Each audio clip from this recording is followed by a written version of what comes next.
Oigan, yo ya los comprometí a portarse bien, pero no, me pasé, ya cuando vi sus caras dije, ok, creo que la regué.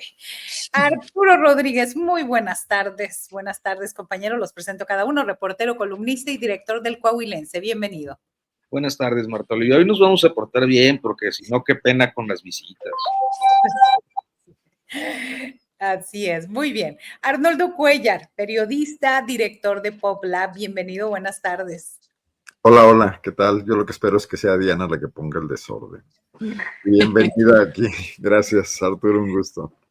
Gracias, buenas tardes. Y bueno, tenemos a Diana Fuentes. Ayer estuvo Temoris Greco en una entrevista en Astillero Informa y entonces hoy, en su espacio, hoy tenemos a la filósofa, profesora investigadora de la UAM Xochimilco y parte del comité editorial de la revista Común. Bienvenida, Diana.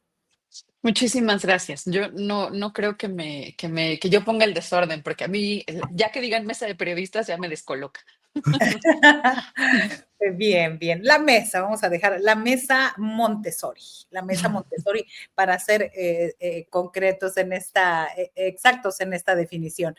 Bueno, tenemos muchos temas, que inevitablemente uno de ellos que no lo teníamos preparado, pero que es el tema de las dos visiones en la ONU, la visión de Trump, peleándose con él del teleprompter y amenazándolo, y también la visión de Lula.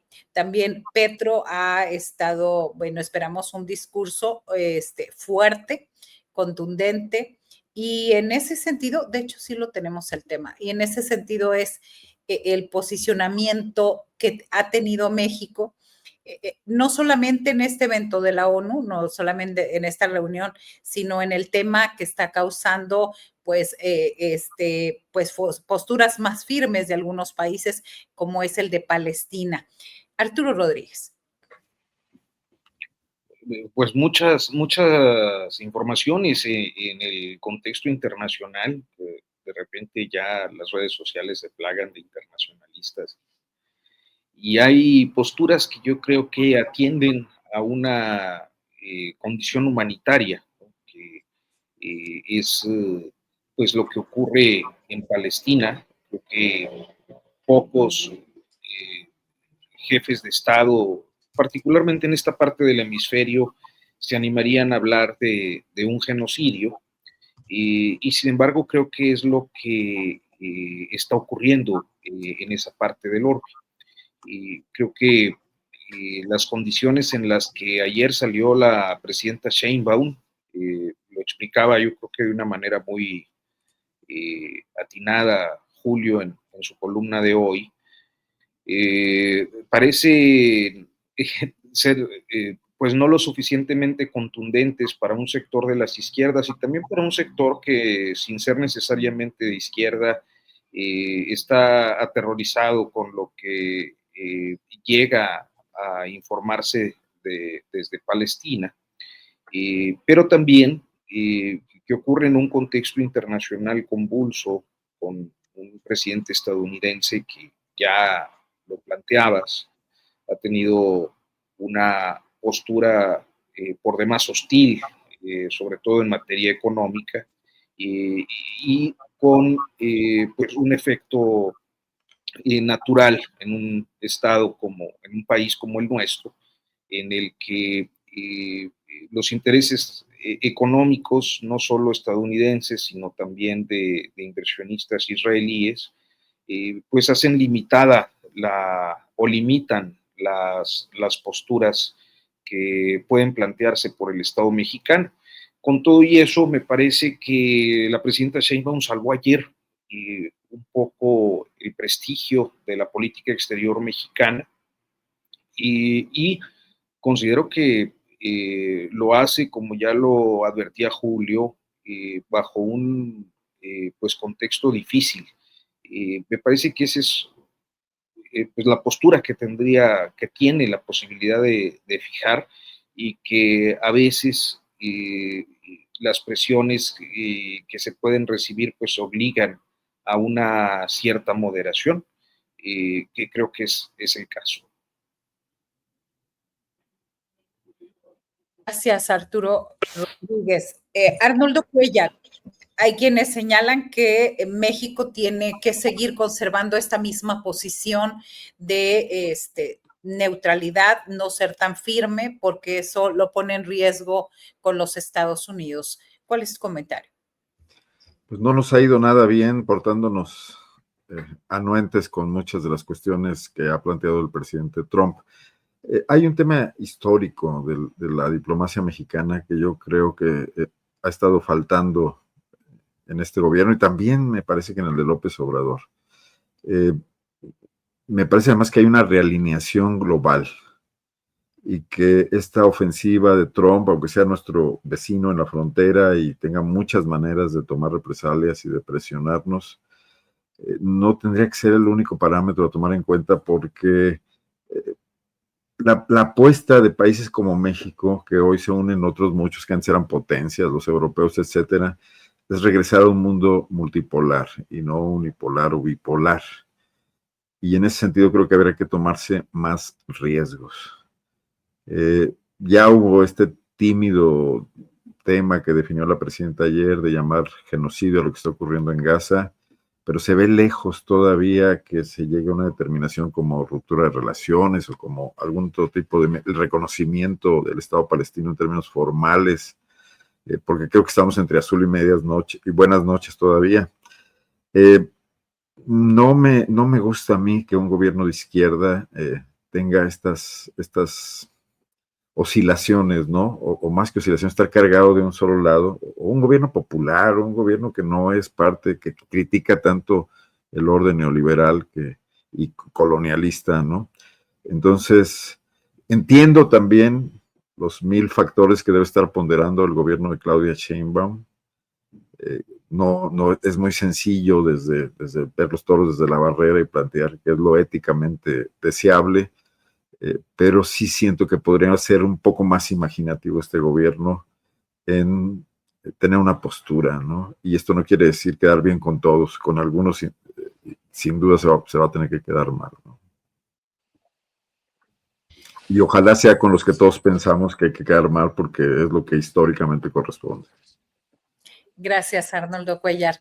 Diana Fuentes, hay dos comentarios al respecto. Uno es el posicionamiento y la carta de 2009 que se refieren continuamente a la presidenta Sheinbaum como una posición personal y que ahora esa misma posición muchas veces no la puede sostener ya como jefa de Estado. ¿Cuál sería un término medio?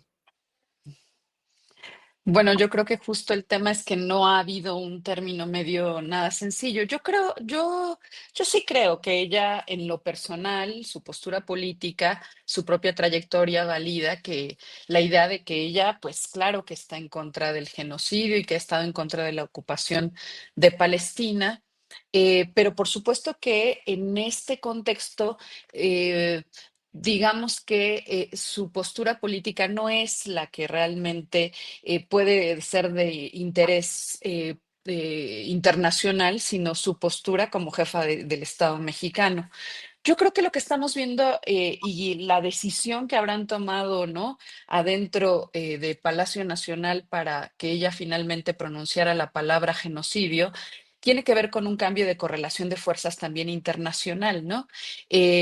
Cuando vemos que naciones europeas como Francia o como España empezaron a hablar de eso, evidentemente se está manifestando ya ahí una alteración del silencio que era cómplice de lo que estaba sucediendo y que eso es manifestación de esa modificación de correlación de fuerzas.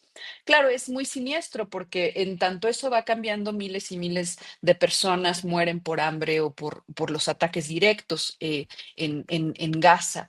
Entonces yo creo que ella en lo personal eso. Ahora, pero hay otro plano que a mí me interesa y que creo que es lo que también vuelve relevante que ella hable de genocidio, pero también haría que fuera muy importante que se diera el siguiente paso, que es romper relaciones con Israel. Y tiene que ver con también el peso moral que tiene la palabra de Claudia al interior del país. Miren, yo quería comentar sobre esto algo muy rápido. Yo soy maestra universitaria, me toca dar clases a estudiantes de primer año y pues mis estudiantes no saben dónde está Palestina, no saben de qué se trató la ocupación desde los 40, cuando se funda el Estado de Israel. No saben, hay una diferencia y una brecha cultural y religiosa muy amplia. Entonces, cuando en un aula a estudiantes universitarios se les habla del genocidio en Palestina, les cuesta mucho trabajo comprender. Entonces, imaginemos, pues para un pueblo como el nuestro, que tiene esa brecha religiosa, cultural, política, incluso geográfica, lo que significa que su presidenta, en la cual depositan una enorme confianza política, de pronto diga, esto es un genocidio, ¿no? Creo que ahí hay también una responsabilidad sobre de ella y de todo el gabinete sobre el hecho de que el Estado educa y que con el peso moral de su palabra está haciendo algo que es muy importante. Es decir, si algo hace rato decía Silvana Rabinovich con Julio, que si algo va a parar la guerra es detener las armas, claro, y estoy totalmente de acuerdo con ella, pero para detener las armas se necesitan sociedades movilizadas y en este caso, pues lo que está diciendo Claudia es que hay que movilizarnos en contra de la guerra. Eso es lo que está diciendo. Si ella dice eso es un genocidio, entonces los pueblos y las naciones tenemos que salir a manifestarnos en contra del genocidio. Y aquí creo que hay un error de cierto sector del obradorismo y de la 4T que lee toda manifestación siempre como una manifestación contra el gobierno. Salir a las calles hoy por hoy contra el genocidio significaría salir a las calles a dar un mensaje que debe llegar más lejos y que también en este caso incluso puede ser de apoyo a nuestro gobierno. Es decir, si Claudia diera el siguiente paso, que sería romper relaciones con el Estado de Israel, entonces que sepa que va validada por una sociedad que la acompaña en esto y que entonces ahí ya no tendría que tener ella un punto intermedio personal, sino una sociedad que con derecho y defensa de su propia soberanía, entonces se posiciona políticamente frente al genocidio. Entonces yo creo que lo que ha hecho tiene esa validez, es tímido, es tardío, como decía Silvana, porque reconocer el Estado palestino tiene una enorme valía, pero ciertamente estamos en un momento en el que se requiere mucho más para salvar las vidas inocentes que están pereciendo en estos precisos momentos. Gracias, Diana. Gracias por tu comentario. Y bueno, otro de los temas que tenemos enlistados hoy es cómo está ya llegando a temas locales. No sé si alguien quiera hacer alguna precisión en lo anterior. Arturo, Arnoldo, nadie.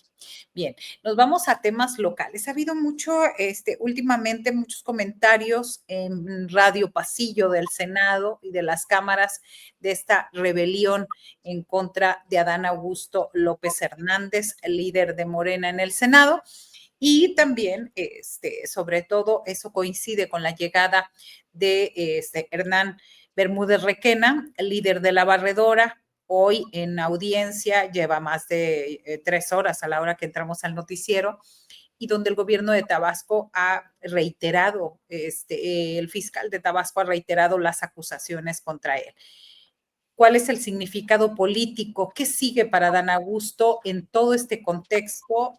Las principales quejas, Arturo Rodríguez, han sido por pues que no ha sido equilibrado el gasto entre algunos consentidos de Adán Augusto y otros que son, ahora sí, los no tan consentidos. Sí, a ver, yo creo que la carrera política de Adán Augusto López Hernández está en franca extinción desde antes de que el escándalo Bermúdez Requena, la barredora, pues le terminara repercutiendo como ocurre desde hace un par de meses, con todas las informaciones que han surgido, con todos los datos que se han manejado, con todas las especulaciones, naturalmente, y la instalación de una creencia, yo creo que más o menos generalizada, de que resultaba imposible que siendo gobernador desconociera los vínculos que Bermúdez Requena tiene o tuvo o presuntamente tuvo como líder del AMPA o de esta organización criminal ampliamente referida. Entonces, me parece que el escándalo viene a finiquitar una carrera política de clarososcuros de un hombre que definitivamente estuvo formado en el PRI, que muchas de sus conductas atienden a la política tradicional priista, entre otras, esta especie de, veíamos en la literatura de mafia hace muchos años, ¿no? De omertá o de principio de silencio que suele patentar cuando se encuentra en un escenario pues complicado, difícil como el de estas semanas o meses, balbuceando ahí alguna explicación, tratando de deslindarse de manera timorata. Creo que eso ha puesto las condiciones para que pues se convierta en una figura muy poco deseable en amplios sectores de la llamada Cuarta Transformación, que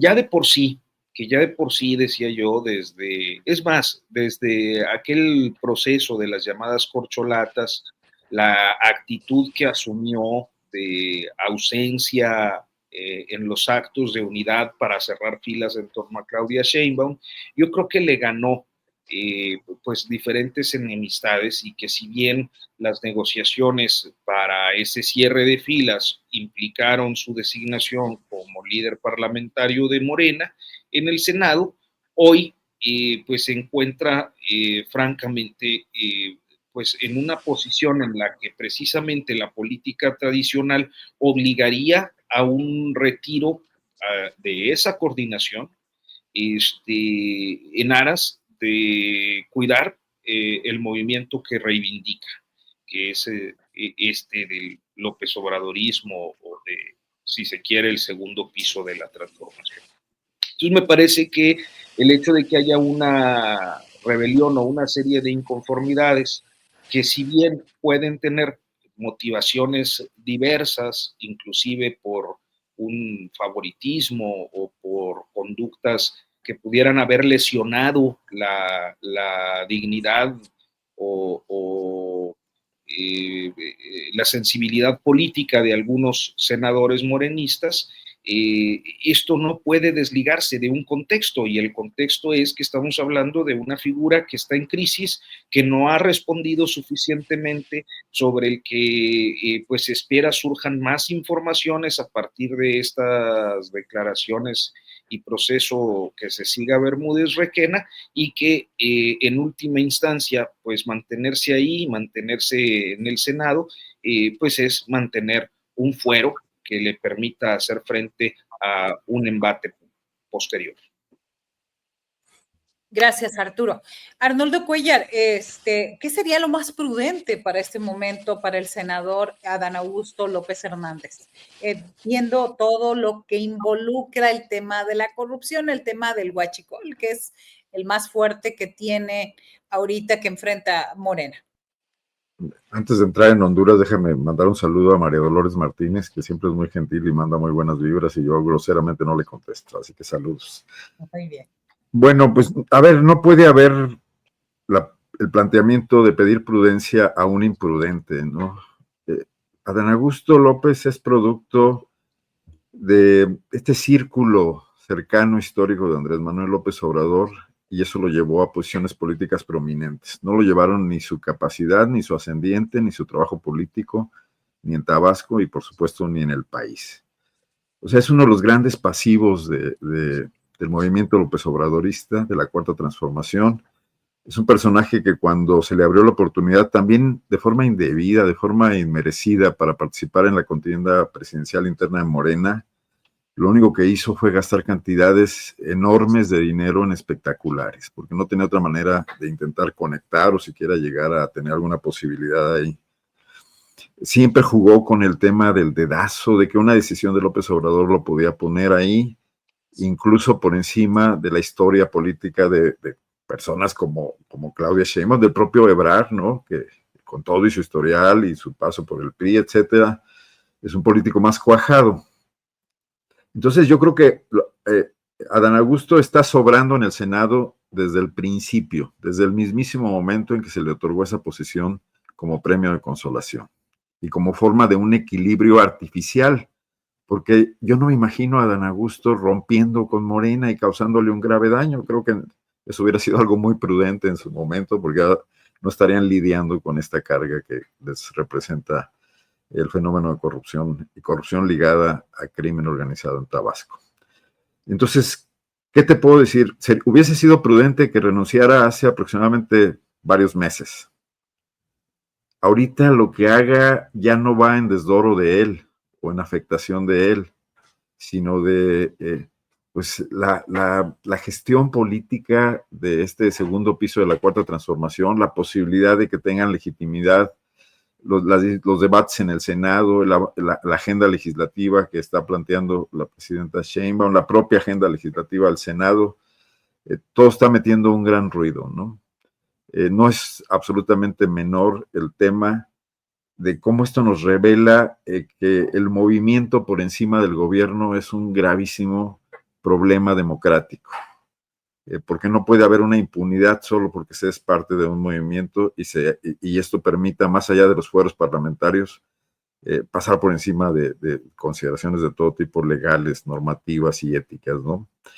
Entonces, pues mientras esté ahí, más daño va a causar, más oxígeno le va a dar a una oposición sin causas y puede que también más complicaciones le dé a la presidenta de la República en sus relaciones con, por ejemplo, con Trump, que creo que es un flanco débil, incluso más complicado que tener una posición firme en cuestiones internacionales, como las que hablábamos hace rato, ¿no?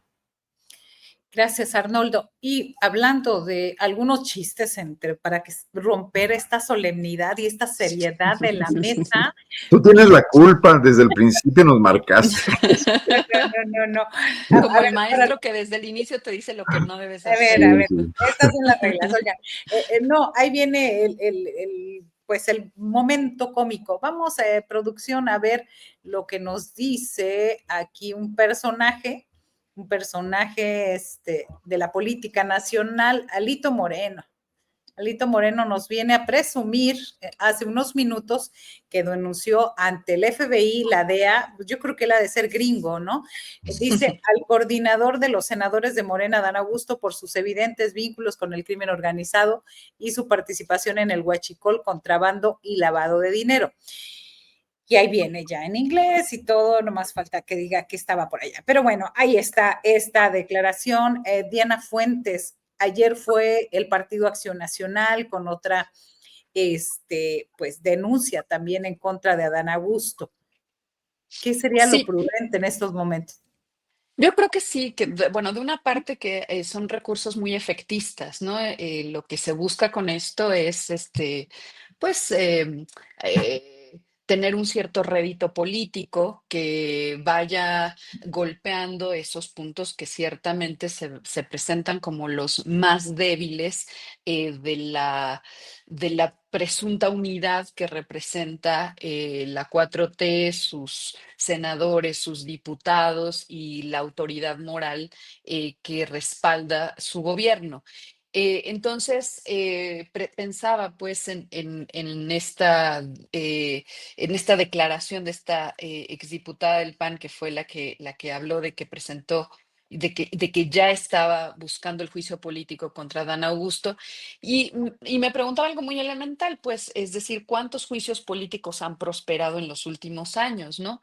De hecho, cuando se pensaba en el juicio a expresidentes, eran precisamente los panistas los que decían que esto no era más que una medida de carácter populista, porque en realidad no se buscaba verdaderamente llevarlo a sus últimas consecuencias. Y más allá de aquel caso, creo que en este momento, pues se trata de eso, de contribuir a mantener en el debate público a Adán Augusto como la figura que representa ese registro de, digamos, de corrupción, de vínculo con el crimen organizado de la 4T. Y bueno, pues ahorita esto que nos muestras, que presentó ahora Alito Moreno, pues es ahora el PAN trepándose al mismo tren, digamos, pero buscando ahora en los Estados Unidos, eso está siempre muy interesante, la validación del tema.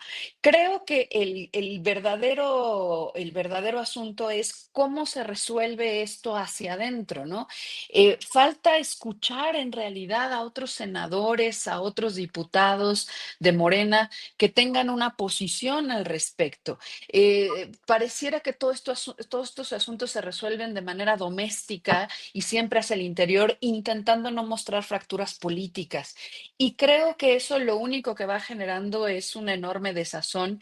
Y además también, pues es muy cuestionable realmente cuál es la fuerza política de Adán Augusto, pues como justo ahora se decía, es decir, qué es lo que hay que protegerle a Adán Augusto. Me parece que es una figura que paulatinamente se puede ir constituyendo como aquel blanco fácil de golpear, como fue en su momento también Bartlett para Andrés Manuel, ¿no?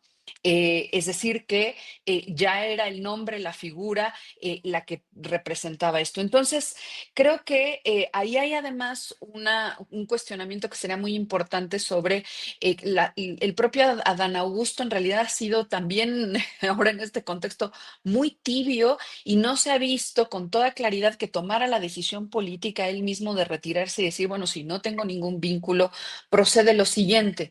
Pero por su propio perfil político, pues no solo no parece que no lo vaya a hacer, sino que todo, ¿no? El conjunto del grupo parlamentario en el Senado no parece tener tampoco una postura política que permita ser congruente con los principios morales y políticos con los que se ha predicado todo el tiempo. Entonces, y creo que es eso, se presenta como un flanco débil que a la oposición le resulta de enorme utilidad. Y para la sociedad mexicana, pues claro que es de enorme relevancia que se esclarezca qué es lo que sucedió, cuál es el vínculo y que entonces en esa medida se sanee el debate en torno a este tema. Gracias, gracias Diana. Fíjate que justo hablando de Adán Augusto, hablando aquí, algunos de nuestros seguidores ya están desatando pasiones todos, ahí declaraciones, se les voy a dejar los comentarios, ustedes los ven luego, mega crush aquí con Diana Fuentes, ya despertó allá enojos Arnoldo, porque a quien saluda sí, a otros no, a otras no. A otras no. Ahí está. Y Arturo Rodríguez también. Así que bueno, oigan, hablando de ese tema que ya vieron el documental del PRI, el documental de Denise Merker, ¿no? Arnoldo, No, todavía no tengo estómago. ¿Arnoldo tampoco?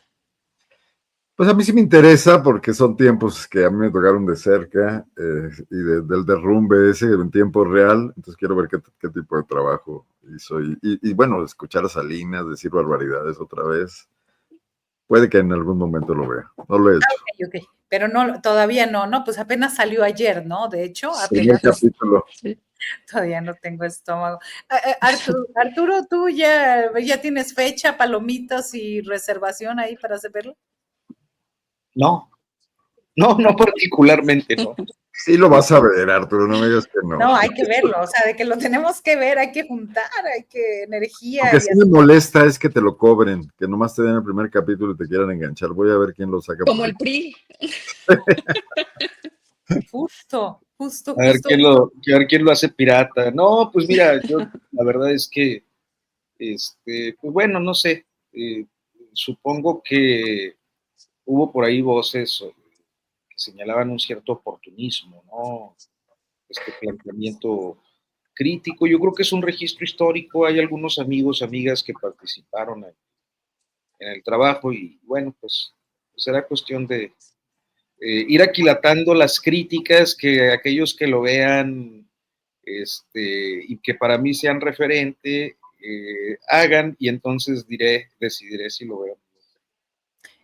el tráiler, yo pensé que era un montaje o que era así como dobles, ¿no? De No, repente no, ver pues es que a Tito y ver a El Bester y ver a Salinas fue. lo que pasa es que es un efecto de esto que hacen mucho en el documental, ¿no? En los momentos en los que se están preparando, en los momentos en los que todavía no está en sí la entrevista, me parece que es un poco tramposo Detrás de cámaras.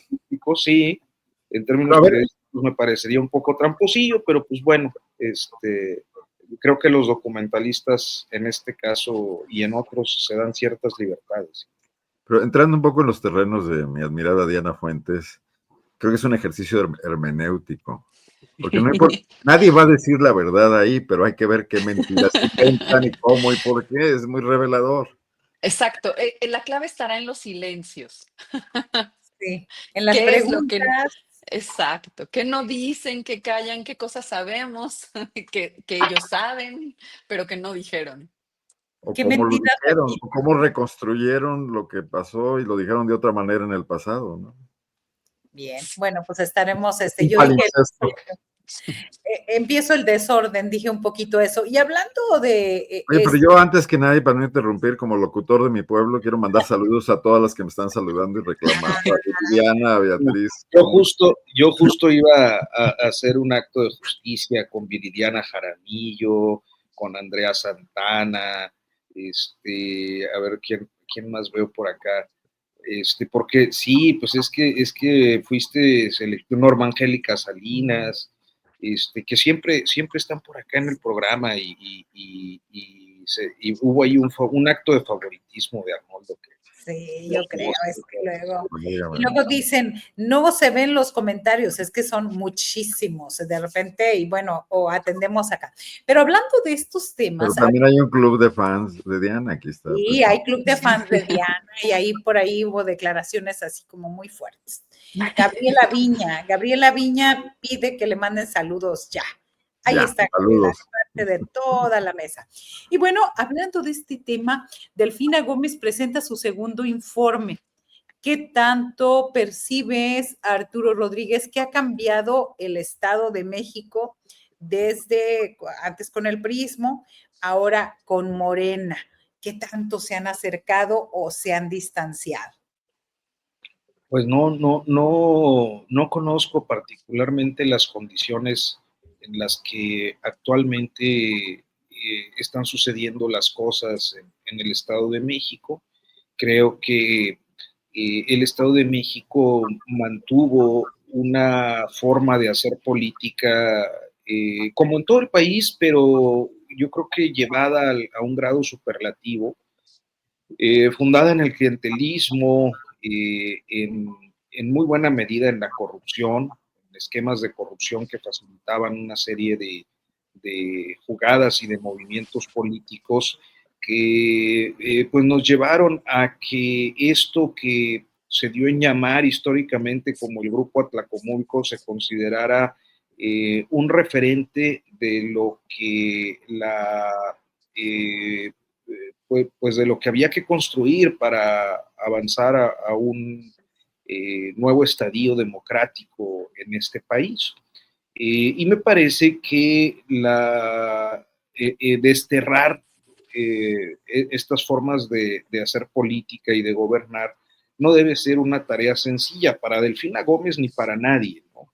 En esa medida, yo creo que 2 años son insuficientes para revertir eh, una cultura política generalizada, además con tantas diferencias en su geografía y en sus estratos sociales.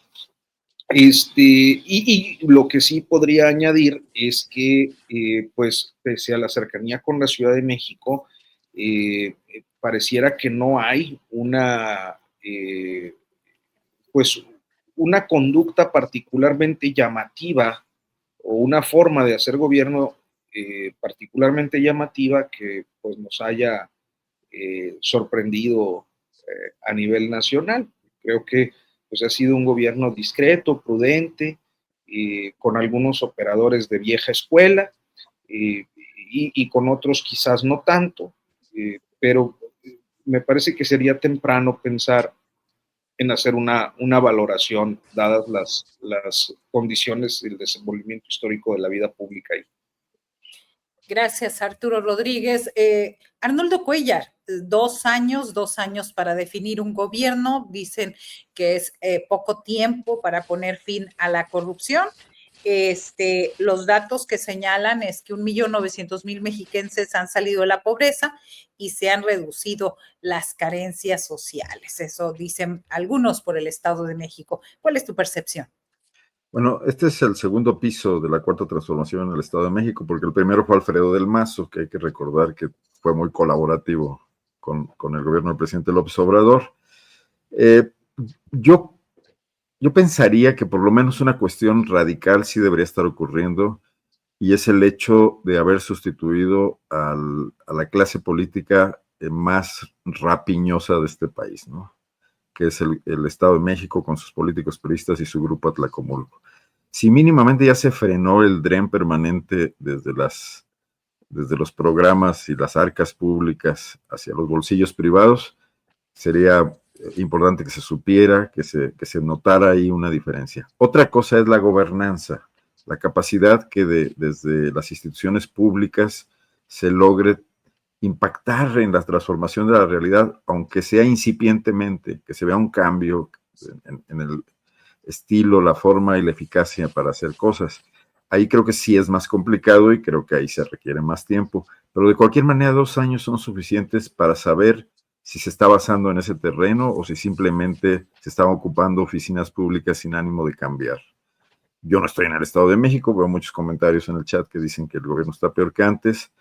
No se escuchan ni escándalos ni una gran transformación. Acá tenemos, por ejemplo, un funcionario público en Guanajuato que es el secretario de gobierno, que es un personaje muy amable y del cual todos decimos, bueno, este hombre no es capaz no te crea un solo problema, pero no te resuelve uno solo, ¿no?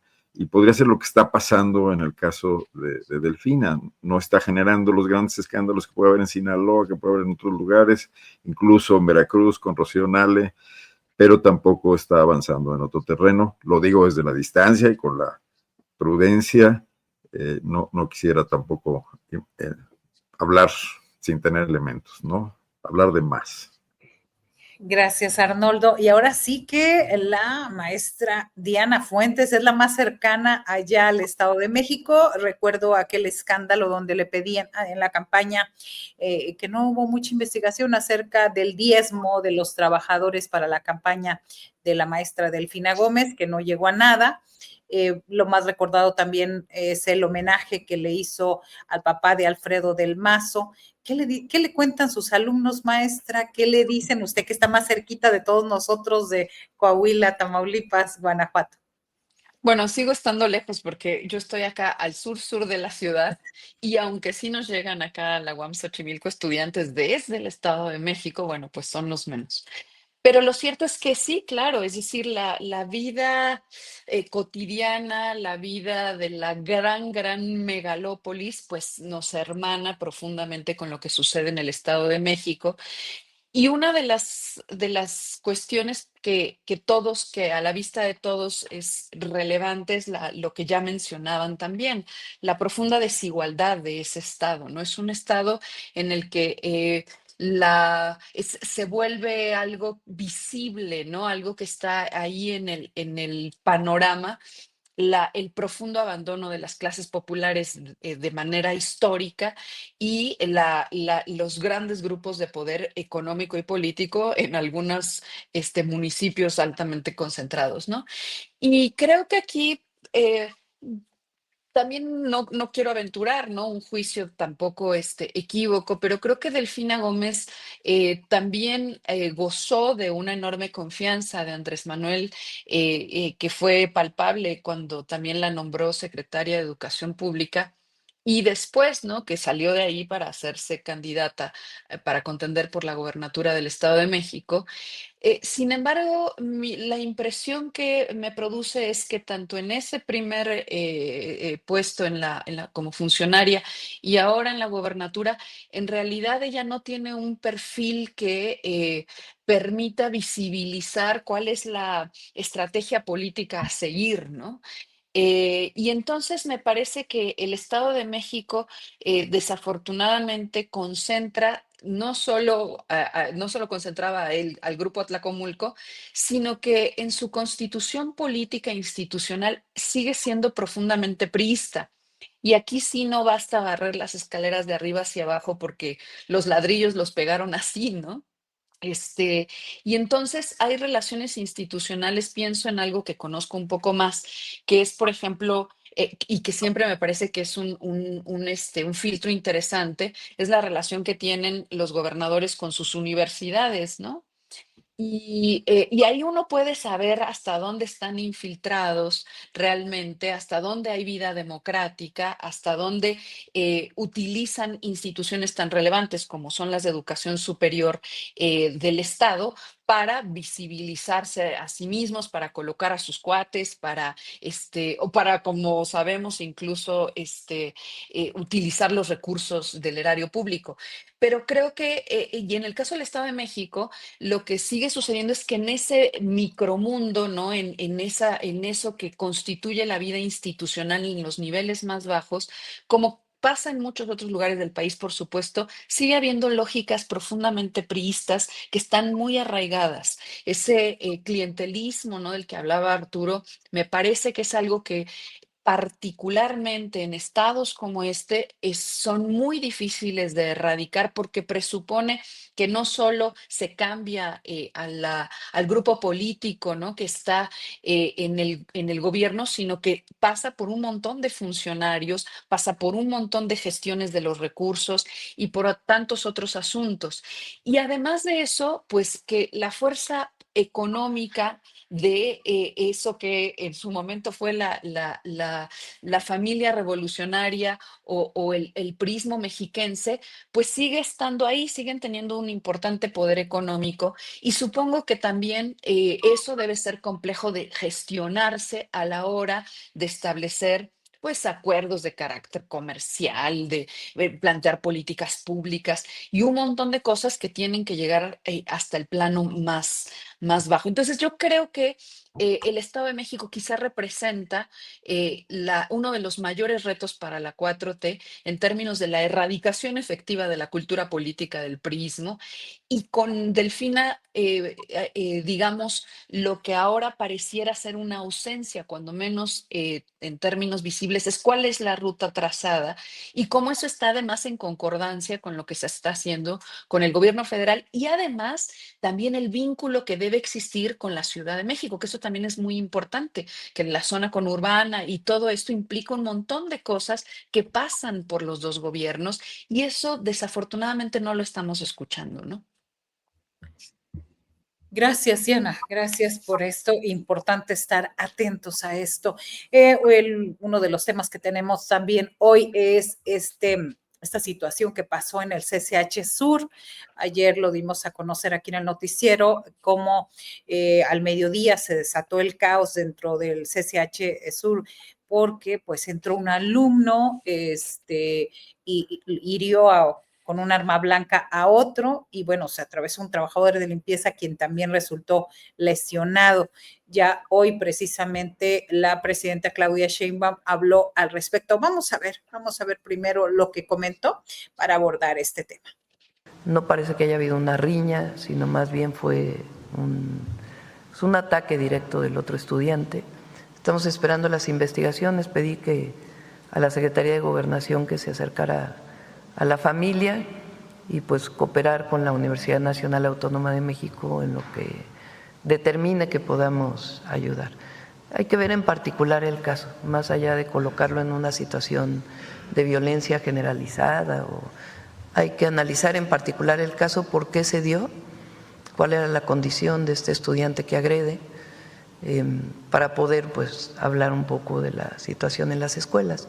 De todas maneras, es importante que sepan que la Subsecretaría de Educación Media Superior tiene un programa junto con el programa de por la paz y contra las adicciones, de trabajo permanente con las escuelas de media superior, con las preparatorias. Tiene que ver con actividades colectivas que permitan pues fomentar el diálogo y las actividades de paz dentro de las escuelas. Bueno, y ahí está el tema, pues recapitulando, el joven asesinó a un compañero e hirió de gravedad a un trabajador, pero ahorita ya se encuentra, nos informan, fuera de peligro. Esta situación, aunque también recordarles que la semana pasada un grupo de alumnos le dieron una buena paliza al director del plantel del CETI 78 de Altamira, Tamaulipas. Y bueno, ¿por qué? Pues había denuncias de acoso sexual y abuso de parte de las alumnas, no hubo eco en las autoridades y ellos pues tomaron ahora sí que pues la violencia para pues darse, pues elevar su denuncia, ¿no? Y esta situación se está reabriendo la discusión y el debate de la violencia en las escuelas en México. Hay que dimensionar claramente, no es Estados Unidos donde es más fácil comprar un arma que un litro de leche y pues van los alumnos y desatan masacres, ¿no? Aquí son en otro nivel, pero ¿qué nos dice esta situación, Arturo Rodríguez? Bueno, yo sí creo que hay una situación de violencia. Claro, estamos ante un caso que se ha dado a conocer fundamentalmente porque los alumnos de la UNAM, los del CCH, pues son proclives a la movilización y a la denuncia. Pero creo que en efecto estamos en un momento crítico. Hablabas de este caso del Cebetis o el CETIS. Yo estaba acordándome que hace un par de semanas, 2 o 3 semanas, en Coahuila, un alumno de secundaria, exalumno recién, acababan de graduarse y creo que este muchacho no logró terminar sus estudios. Llegó y agredió de una manera brutal a uno de los maestros en el arranque del ciclo escolar, lo mandó al hospital, casi lo mata, ¿no? Inclusive había el interés de hacer un proceso por tentativa de homicidio. Y me parece que se inscribe en un contexto de violencia que no solo se relaciona con lo que se vive en el país, sino también a nivel cultural. Uno escucha muchas veces o advierte, observa las conversaciones en persona o en redes de algunos jovencitos, pues digamos que consumidores de toda esta narcocultura que se ha masificado a partir de la música, las series, y dicen cosas, ¿no? Voy por toda mi gente y ahorita le damos piso y toda esta narrativa, formas de hablar y de expresar en el mundo del AMPA, que pues tarde o temprano terminan llegando a situaciones extremas de agresión en numerosas localidades del país que no se vuelven virales o no se vuelven noticia porque forman parte pues de contextos más cerrados y menos movilizados que el CCH. Y creo que sí hay un problema en el sector educativo, tanto de seguridad para los maestros, para los alumnos, para la población. O sea, la semana pasada, por ejemplo, apareció una noticia que personalmente considero que es tremendamente violenta. El ingreso de un grupo armado, al parecer, a una escuela e incendió la biblioteca en una secundaria en Sinaloa, causó diversos destrozos, las clases se tuvieron que suspender pues, por la seguridad de la comunidad escolar. Entonces son cosas que están pasando en este país y uno no puede cerrar los ojos. Yo creo que independientemente de las causas y las condiciones de lo ocurrido en el CCH, y que pudieran ser muy específicas de algún conflicto o riña personal, sí hay un problema grave de violencia y de inseguridad en el sector educativo mexicano. Quizás de otro tipo, diferente al que hemos advertido en conductas en los Estados Unidos, pero es violento y es inseguro. Gracias, Arturo Rodríguez. Arnoldo Cuellar, nos enteramos más por las redes sociales ahora y esta violencia ha estado ahí, pero no nos enterábamos, ¿o qué es lo que consideras que pasaba antes? No, a ver, bueno, veo varias cosas.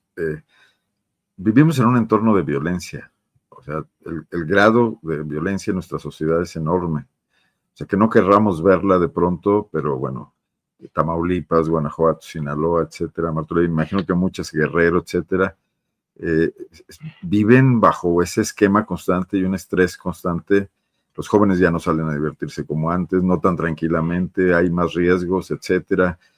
Estos periódicos los grandes periódicos que ya no circulan tanto han optado por defender sus ingresos publicando tabloides de bajo precio cuyo insumo cotidiano es la violencia, son los asesinatos, son los cadáveres encontrados, cada vez cabeceando las notas con un mayor descaro, tratando de vender, ¿no? Y volviendo trivial la violencia misma, ¿no? Eso por un lado.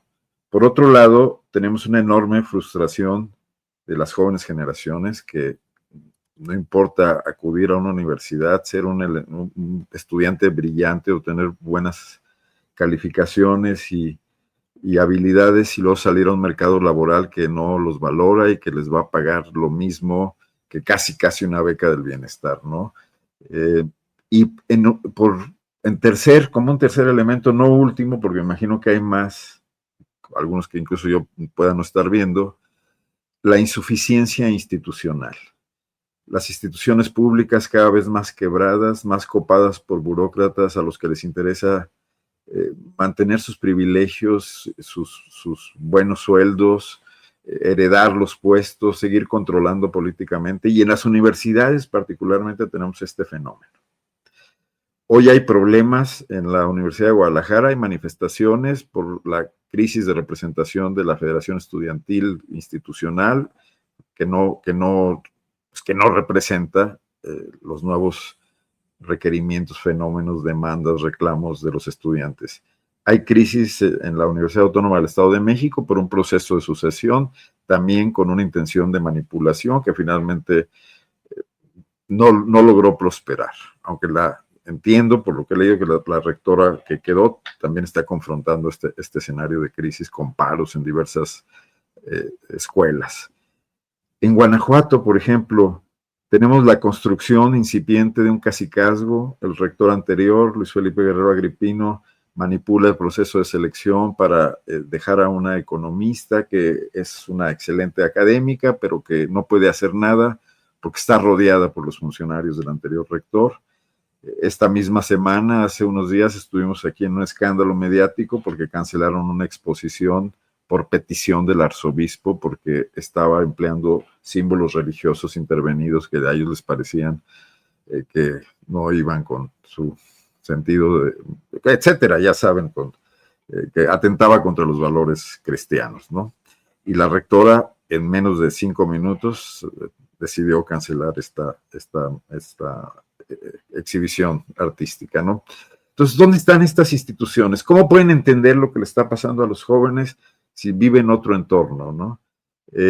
Y además ni siquiera resuelven sus propios procesos de relevo de forma, ya no digamos democrática, que las universidades son los escenarios más autoritarios que hay en sus altas burocracias, sino ni siquiera creíble, ni siquiera legítima, ¿no? Pero bueno, yo creo que de esto tendrá mucho más que decirnos Diana, que lo conoce más de cerca. Pero yo lo que veo es que son muchas insuficiencias las que nos tienen en este momento, donde, bueno, la actitud de este joven, yo no tengo mayores elementos para pensar que tenga ni siquiera que ver con todo esto, a lo mejor es una crisis individual, pero antes no ocurren más situaciones como esta. Dices que no se pueden conseguir armas, Marta Olivia, será que no se pueden conseguir en Walmart, pero se pueden conseguir en muchos otros lados, porque este país está lleno de armas, ¿no? También. Gracias, Arnoldo. Sí, pues sí. Oigan, y todos se lo estamos dejando a la maestra hoy, ¿verdad? Así como decimos, ay, la maestra, la que vive allá. Lo cierto es que yo recuerdo que en Jalisco el año pasado hubo 2 hechos, uno en una preparatoria y hubo otro caso que se asemeja mucho a este, que momentos antes del ataque, por ejemplo, el joven que realizó este hecho, que asesinó a su compañero, utilizó su perfil de Facebook para anticipar y mostrar el material que portaría en el ataque, parecido al de Jalisco del año pasado, como por marzo del año pasado. También compartió fotos de una sudadera negra con la palabra bloodbath, que significa pues matanza, las armas que iba a utilizar. En inglés publicó un estado en Facebook donde decía la escoria como yo tiene la misión de recoger la basura. También se tomó varias selfies ahí en el CCH Sur para decir aquí estoy y parece como que es un poco la misma estrategia. Finalmente él se tiró desde un tercer piso de ahí del CCH Sur y se lastimó en las piernas y está pues en calidad de detenido de acuerdo a la Fiscalía de la Ciudad de México. ¿Qué tan frecuentes, qué tan cercanos estas cuestiones de violencia los vemos en las aulas universitarias, maestra? Su micro. Ahí está. No, ahí ya. Ya. Bueno, decía que como bien señala Arnoldo, son muchos planos, yo creo, ¿no? Miren, en realidad, bueno, yo estudié en la UNAM y la UNAM ha tenido episodios de violencia muy graves, pues en muchos momentos de su historia. Pero claro, aquí hay que diferenciar, ¿no? La violencia animada, por ejemplo, por los porros, que durante décadas, pues cobraban en la sede del PRI, ¿no? Y porros que eran protegidos por autoridades universitarias.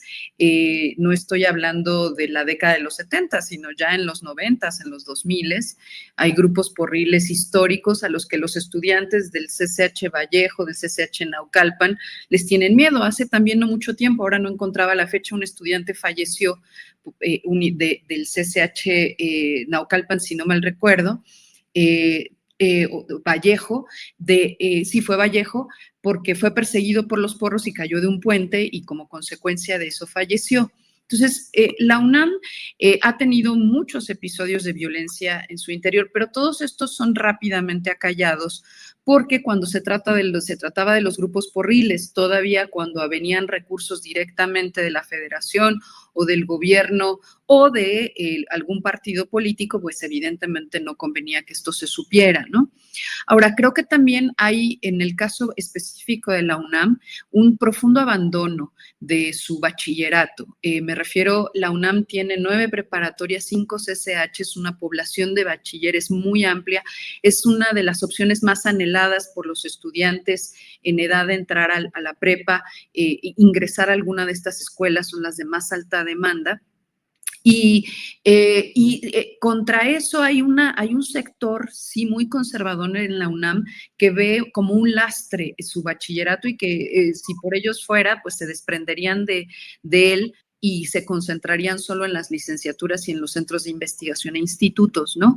Entonces, en términos presupuestales, en términos de atención, están muy abandonados. Ahora, se habla mucho de la élite dorada en la UNAM y en general en las universidades, es decir, de aquellos estratos administrativos, burocráticos que cobran altos sueldos, ¿no?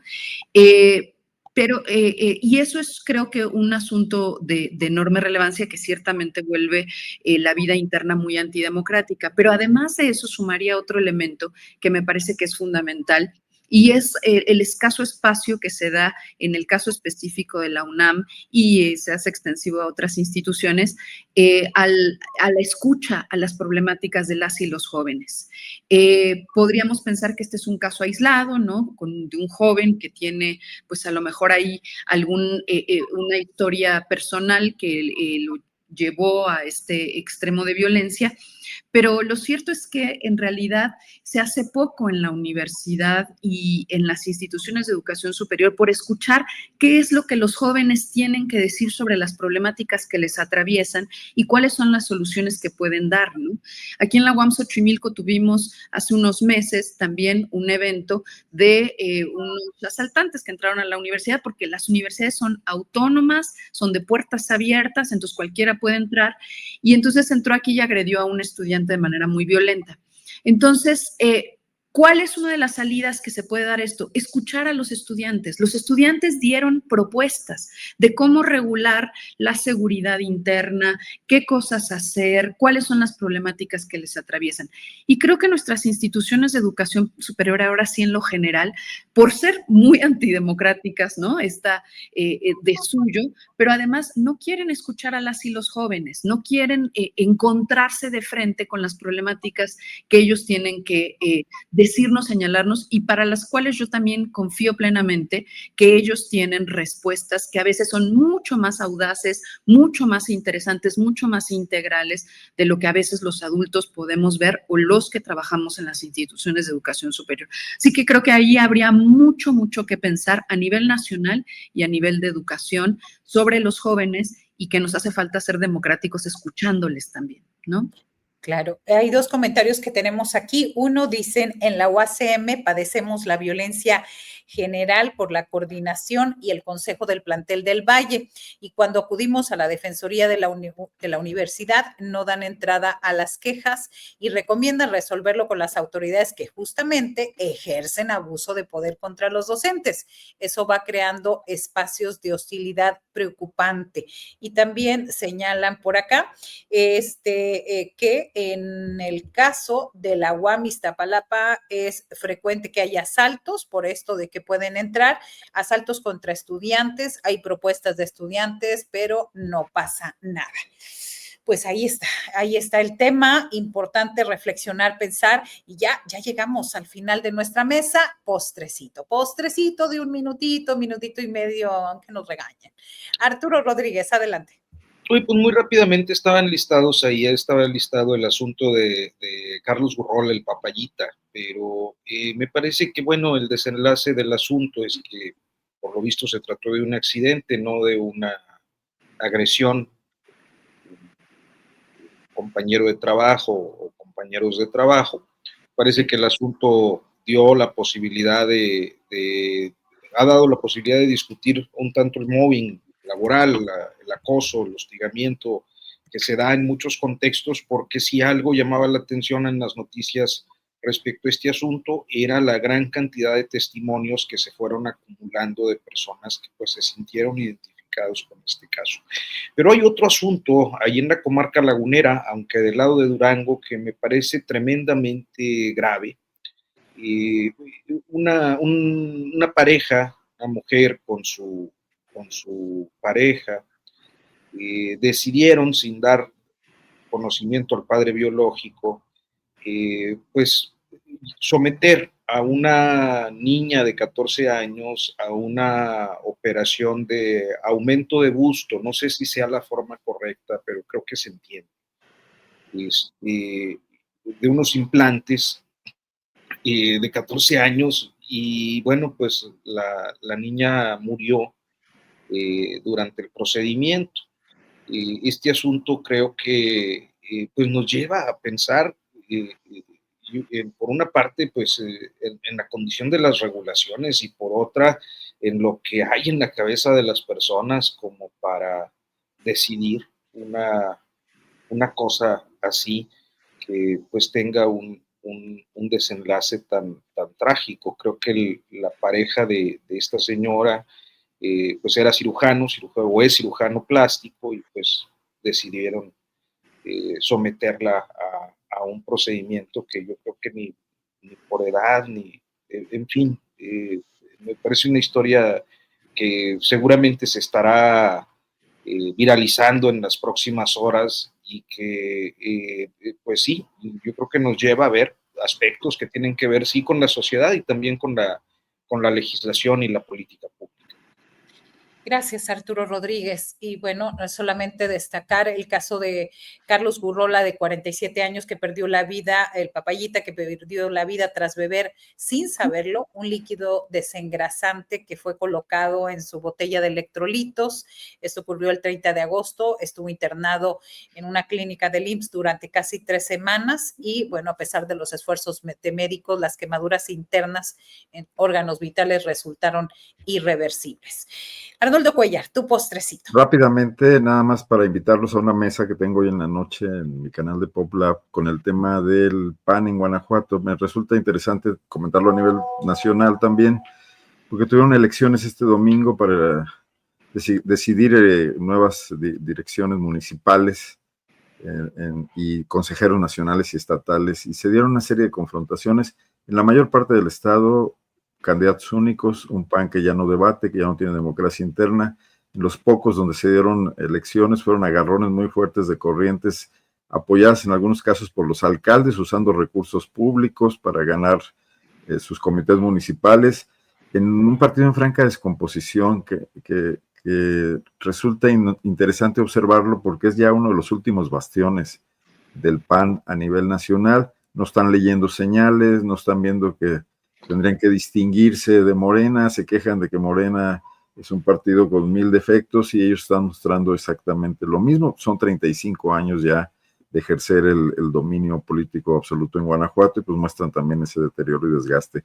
Lo vamos a hablar con 3 panistas: Juan Carlos Romero Hicks, que fue gobernador, hoy es diputado local, fue rector universitario, es el creador, el autor de la autonomía de la Universidad de Guanajuato, que hoy está también en profunda crisis con este cacicazgo.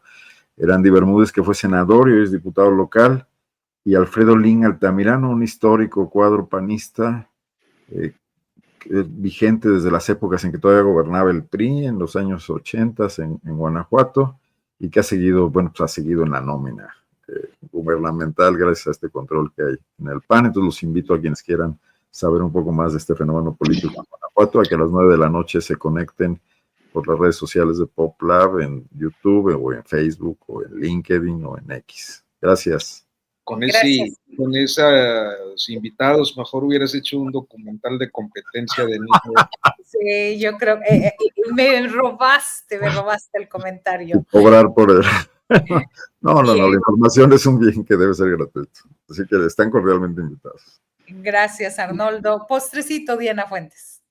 Pues fíjense que hay un asunto que se hará este viernes 26 durante la mañana en Cuernavaca, Morelos, que es el inicio de una red de análisis de ideologías políticas que está siendo animado por la CECITI, lo que era antes el CONACYT.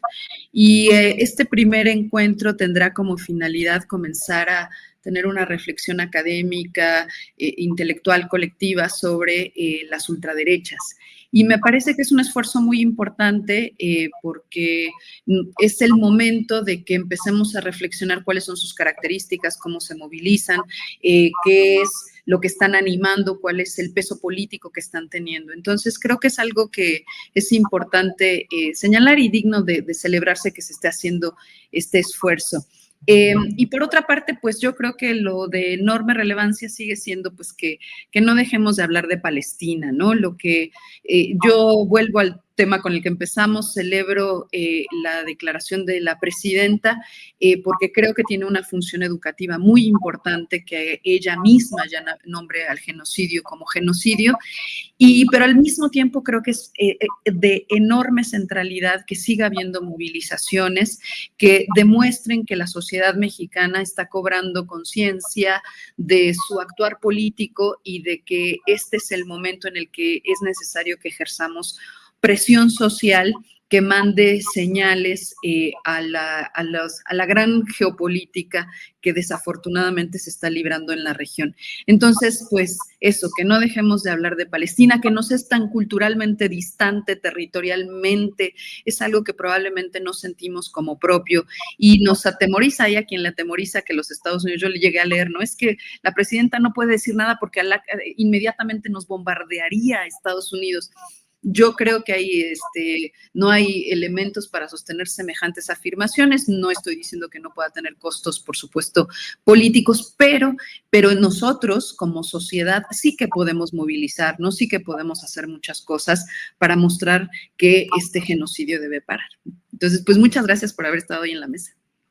Gracias, Diana, por estar en esta mesa que se portó bastante bien, tranquilita, gracias Arturo Rodríguez. Salvo los saludos, Arnoldo Cuellar, nos vemos la próxima. No di saludos, perdón, nunca, por favor. Adelante. Nunca leo, es que yo soy muy mala leyendo los chats, Tienes un fandom ahí muy potente. Pero debo confesar que yo descubrí apenas donde puedo leer el chat, entonces ya leí y muchísimas gracias por los mensajes, me animan, muchísimas gracias. Gracias a los tres, nos vemos el próximo miércoles. Un gusto, saludos, hasta luego. Chao.